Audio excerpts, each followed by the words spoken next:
இருக்கக்கூடிய தலைவர்களுக்கும் இருக்கிறது. சரி, ஓகே. அடுத்து திரு பொங்கலூர் மணிகண்டன், இப்போ அதிமுக 2026 தேர்தல் பணிகளை எப்ப தொடங்கும் அப்படின்னு எதிர்பார்க்கலாம்? இப்போ முந்தைய தேர்தலோட தோல்வி அல்லது சரிவு சார்ந்த அந்த ஆய்வையே 2026க்கான தயாரிப்பாக பார்க்க வேண்டியிருக்கா? இல்லைங்க, மிக தெளிவாக இன்றைக்கு அதிமுக பொதுச் செயலாளர் மரியாதைக்குரிய அண்ணன் எடப்பாடியார் அவர்கள் சேலத்துல சொன்னதை பார்த்திருப்பீங்க. அதாவது நாடாளுமன்ற தேர்தல் தோல்விக்கு பிறகு ஒவ்வொரு நாடாளுமன்ற வாரியாக நடைபெறுகின்ற ஆலோசனை கூட்டங்கள், ஆய்வு கூட்டங்கள் அனைத்துமே அடுத்து வரக்கூடிய தேர்தலுக்கான யுக்திகளை வகுப்பதுதான், வியூகங்களை உருவாக்குவதுதான். அந்த வகையில் அதிமுக அதற்கான பணியை மேற்கொண்டு விட்டதுங்க. இப்போ இன்னும் 2 ஆண்டு காலம் ஆட்சி இருக்கிற போதே திமுக அடுத்த தேர்தலை தயாராகியது என்று சொன்னால், இந்த நாட்டில் நடைபெற்றிருக்கக்கூடிய சட்ட ஒழுங்கு சீர்கேடு, கஞ்சா, போதைப் பொருட்கள், லஞ்சம், ஊழல், இன்னும் மிக அதிக நடந்து கொண்டது முறைகேடுகள், எல்லாவற்றையும் களைய வேண்டிய ஒரு பொறுப்போடு திமுக ஒரு குழுவை அமைத்து செயல்பட்டால் வரவேற்கலாம், பாராட்டலாம். ஆனால் அடுத்த தேர்தலுக்கு ஆயத்தமாகிறது. ஆனால் அதிமுகவை பொறுத்தவரையில் கடந்த 3 ஆண்டுகள் மட்டுமல்ல, கடந்த தமிழ்நாட்டை பொறுத்தவரையில் 30 ஆண்டு காலம், 31 ஆண்டு காலம் நாட்டை ஆண்ட போதும் கூட ஒவ்வொரு தலைமுறையை பார்த்துத்தான் அடுத்த தலைமுறைக்கு என்ன செய்யலாம் என்று பார்த்துத்தான் அதிமுக இயங்குகிறது. ஆனால் ஒவ்வொரு அடுத்தடுத்த தேர்தலை நோக்கியே திமுக பயணிக்கிறது. நீங்க சமூக நீதி பரவலாக்கம் உட்பட அனைத்திலும் அதிமுகவுடைய பொதுச் செயலாளர் பதவியிலிருந்து ஆட்சி தலைமை, கட்சி தலைமை அனைத்தையும் அனைவருக்கும் பகிர்ந்தளிக்கூடிய மாபெரும் இயக்கம் அதிமுக. ஆனா திமுக அப்படி இருக்கிறதா என்பதை மனசாட்சியோட எங்களுடைய மரியாதைக்குரிய அண்ணன் சபாபதி மோகன் அவர்களுக்கும் விழாவாக கேட்கிறேன். பொதுவாக தமிழ்நாட்டு மக்கள் இன்றைக்கு விரும்புகிற ஆட்சி என்ன? சட்ட ஒழுங்கு மிக சிறப்பாக இருக்க வேண்டும். குறிப்பா தொழில்துறை மிக சிறப்பாக இயங்கினால் மட்டும்தான் குறிப்பாக லட்சக்கணக்கான இளைஞர்கள் வேலை வாய்ப்பின்றி தவிக்கின்றார்கள். கடந்த திமுக தேர்தல் அறிக்கையில இவ்வளவு இளைஞர்கள் வேலைவாய்ப்போடு சிரமப்படுறாங்க, அவர்களுக்கு தீர்வு காண்போம் சொன்னாங்க. ஆனா எந்த முயற்சியும் காண அளவில் திமுக ஆட்சி நீங்க குறிப்பிட்ட மாதிரியான இந்த நிர்வாகம் சார்ந்த சிக்கல்கள் நிச்சயமாக இருக்கு, அதை அட்ரஸ் பண்ணணும் தான் அப்படின்றதுல மாற்று கருத்து இல்ல. அதற்கு முன்பாக கட்சிக்குள்ளான கட்டமைப்பை பலப்படுத்துறோம் அப்படின்னு சொல்றாங்க.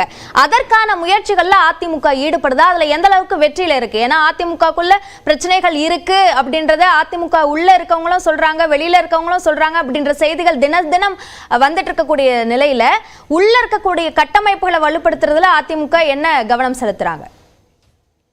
அதிமுகவுக்குள் பிரச்சனை இருப்பதாக உங்களை போன்ற ஊடக நண்பர்கள், ஊடக சகோதர சகோதரிகள் எல்லாம் பேசுகின்றார்கள் வழியில அதிமுக யாருமே பேசுறீங்க. நீங்க கடந்த 1 வார காலமாக ஒவ்வொரு தலைப்பிட்டு 6 பேர் போர்க்குடி, 60 பேர் உருவாவார், இப்படி ஏதாவது ஒரு தலைப்பிட்டு அதிமுக குறித்தான தவறான பொய்யான வதந்திகளை திட்டமிட்டு ஊடகங்களை பரவடுகின்றார்கள். மக்கள் மத்தியில கருத்தியலாக அதை மாற்ற முயற்சிக்கிறார்கள். ஆனால் உண்மை சொல்றேன், கடந்த 1 வாரமாக மரியாதைக்குரிய எடப்பாடி அவர்கள் தலைமையில நடைபெறுகின்ற ஆலோசனை கூட்டத்தில் பேசுகின்ற, நீங்கள் குறிப்பிடுகின்ற உட்கட்சியில பிரச்சனை எழுப்புகின்றவர்கள் யார் என்று ஊடகங்களில் சில நபர்களை குறிப்பிடுகிறார்களோ அவர்கள் அனைவருமே ஒரே தலைமை எடப்பாடியார் தான். அவர் தலைமையில் 2026 உறுதியான நிலையான நீடித்த ஒரு ஆட்சியை உருவாக்கும் என்றுதான் பேசுகின்றார்கள். இது போன்ற செய்திகளை வெளியிட்டு அது பரவிட்டு அதிமுகவை பலவீனப்படுத்துகிற முயற்சியை நிச்சயமாக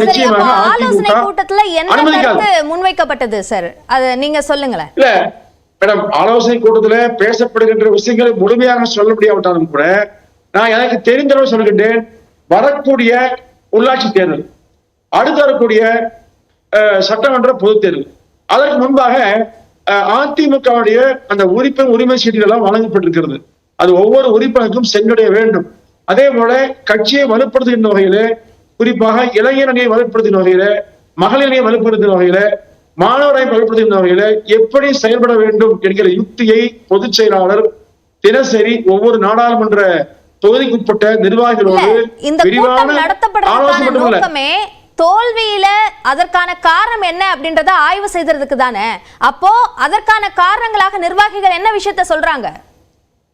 மேடம், இது எப்படி வெளிப்படையா நீங்க சொல்ல முடியும் சொல்லுங்க. நீ நான் ஏதோ 4 செய்தி சொல்லணும்னு வச்சுங்க, நீங்க பரபரப்பாகி தலைப்பட்டு செய்தி வெளியிட்டீங்கன்னா அது சரியா வருமானு பாருங்க. அதாவது தோல்வி என்பது தமிழ்நாட்டுல இந்தியாவில எந்த கட்சி அடையலன்னு சொல்லுங்க.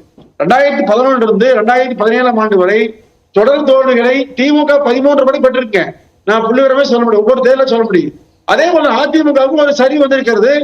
அதை பாடமாக எடுத்துக்கொண்டு அதிமுக தன்னை பரிசோதித்துக் கொண்டு அடுத்த தேர்தல் காலத்துக்கு ஆயத்தமாகி விட்டுதுங்க. அப்போ அடுத்த தேர்தல் களத்தை நோக்கி அதிமுக பயணிக்கிற போது தொண்டர்கள் மிக வேகமாக பொதுச் செயலாளர் கட்டளை சிறமேற்கொண்டு செயல்படுத்த தயாராகி வருகின்றார்கள் உண்மைங்க. அப்போ 40 தொகுதிகளிலும் ஆய்வு இப்பதான் ஒரு குறிப்பிட்ட தேதி முடிஞ்சிருக்கேன். இனி 24ஆம் தேதியிலிருந்து மீண்டும் தொடங்குறாங்க. அதற்கு இடையில் 23ஆம் தேதி அதிமுக போராட்டத்தை நடத்திருக்கிறது. மின்கட்டணம் உயர்வு மாதந்தோறும் மின்கட்டணம் சொன்னாங்க. இப்போ 2 மாதத்துக்கு ஒரு மாதிரி மின்கட்டணம், அதிலே மின்கட்டணத்தை கூடுதலாக்கி மக்களை தேர்தல் 40 வெற்றி வாயை சூடி கொடுத்த மக்களுக்கு அளித்த பரிசாக திமுக தந்திருக்குங்க. இதையெல்லாம் மக்களிடத்தில் அம்பலப்படுத்தி திமுக எதிரான போராட்டங்களுக்கு தயாராக வருதுங்க. அதற்கான வேலைகளை அதிமுக மிக தெளிவாக செய்து வருதுங்க. இதற்கிடையில் வரக்கூடிய வதந்திகள், திரும்ப சொல்ல பொய்யான செய்திகள் அனைத்தும் ஊடகங்களில் ஒரு சில நபர்கள் நீங்க ஆலோசனைக்குள்ள நடந்தது, இந்த விஷயங்கள் பகிரப்பட்டது அப்படின்னு சோர்ஸ் மூலமா வர்ற தகவலை கூட நீங்க வதந்தின்னு சொல்லலாம். சரி, இப்போ ஆர்பி உதயகுமார் சொல்றாரு சசிகலா பற்றின விமர்சனத்தை முன்வைக்கிறாரு. இன்னொரு பக்கம் திரு செல்லூர் ராஜு சொல்றார் வெயிட் அண்ட் சீ அப்படின்னு சொல்றாரு ஒருங்கிணைப்பு குறித்து கேள்வி கேட்கும் போது. அப்போ இந்த வெளிப்படையாக சொல்லக்கூடிய பேட்டிகள்லயே முரண் இருக்கு அப்படின்னும் போது வெவ்வேறு கருத்துக்களோட அதிமுகவோட தலைவர்கள் இருக்காங்க அப்படின்ற ஒரு பார்வை முன்வைக்கப்படதானே செய்யும். மேடம், அதிமுகவுடைய உட்கட்சி பிரச்சனையை பேசுவது நாட்டுக்கு இப்ப முக்கியம் அல்ல. ஆளுகிற கட்சியினுடைய தவறுகளை சுட்டிக்காட்டுவதுதான் முக்கியங்க. தமிழ்நாட்டில் இந்த ஒரு மாதத்துல 133 கொலைகள். இன்றைக்கு கூட எதிர்கட்சி தலைவர் எடப்பாடி அவர்கள் சேலத்தில் அளித்த பேட்டியில 500க்கும் மேற்பட்ட கொலைகள் இந்த ஆட்சியில 3 நாள் நடந்ததுன்னு சொன்னாங்க. அப்போ இதை தடுப்பதற்கு என்ன வழி, மக்களை பாதுகாக்கிறதுக்கு என்ன வழி, சட்ட ஒழுங்கு பிரச்சனை ஏற்படாம தடுப்பதற்கு இந்த அரசு எந்த வகையில செயல்படுகிற கேள்வியும் எல்லாம் எழுப்ப வேண்டும்ங்க. நான் இந்த எதிர்கட்சி பலகீனப்படுத்த நோக்கத்துல பேச தவிர்த்து ஆளுநர் கட்சி மக்களுக்கு செய்ய தவறியதை இனி என்ன செய்ய வேண்டும் என்பதை ஊடகம் சொல்ல வேண்டும்ங்க. நான் என்பனும் சொல்லணும். அதைத்தான் சொல்ல விரும்புறோம். உதயகுமாரன் பேசுவது அதிமுக பாத்துக்கோங்க. அதிமுகவுக்கு எது சரி எது தவறு, எப்படி அடுத்த நாளைக்கு செல்லலாம் என்பதெல்லாம் அதிமுக பார்த்துக்கொள்ளும். ஏற்கனவே 1996 இருந்து பல்வேறு தேர்தல்களில் தோற்ற வரலாறு அதிமுக உண்டு. அதே மாதிரி 1977 இருந்து இன்று வரையிலும் தோற்ற வரலாறு திமுக உண்டுங்க. எனவே அந்த தோற்ற வரலாறுக்கு பின்பு பாடமாக எடுத்துக்கொண்டு அடுத்து படிப்பனையாக எடுத்துக்கொண்டு பணியாற்றுதான் கட்சியுடைய நோக்கம்ங்க. அதை எடப்பாடியார் 50 ஆண்டு அரசியல்வாதி மிக நுட்பமாக செய்து வருகின்றார். எனவே அதிமுகவை பற்றியான கவலை யாருக்கும் தேவையில்லை. அதை பொதுச் செயலாளர் பார்த்துக் கொள்வார். சரி, திரு மதுக்கூர் ராமலிங்கம், இப்போ 2026 தேர்தலுக்கான பணிகளை திமுக இப்பவே தொடங்குறது அப்படின்றத பலப்படுத்திக்கிறதுக்கான ஒரு விஷயமா பார்க்கணுமா, அல்லது பலவீனத்தை விரைவாகவே சரி செய்யணும் அப்படின்றதுக்காக முன்கூட்டியே தயாராகிறாங்க அப்படின்னு பார்க்கணுமா?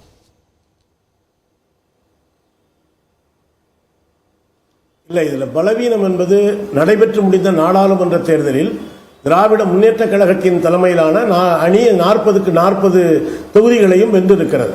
இதுபடி ஒருங்கிணைப்பு குழு அமைப்பது என்பது புதிதல்ல. ஏற்கனவே நாடாளுமன்ற தேர்தலுக்கு இதே போல ஒரு ஒருங்கிணைப்பு குழுவை திமுக அமைத்து பணிகளை ஏற்கனவே துவக்கி இருக்கிறார்கள்.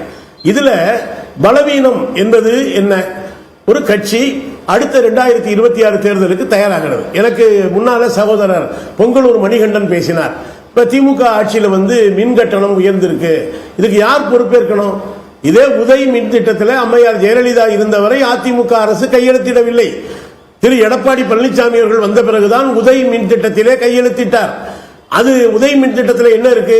ஒவ்வொரு ஆண்டும் குறிப்பிட்ட சதவீதம் மின் கட்டணத்தை உயர்த்தியே ஆக வேண்டும் என்ற விதிகளை உட்பட்டதுல அதிமுக கையெழுத்து போட்டது. இரண்டாவது இதுல என்ன சொல்றாரு அப்படின்னா, இன்றைக்கு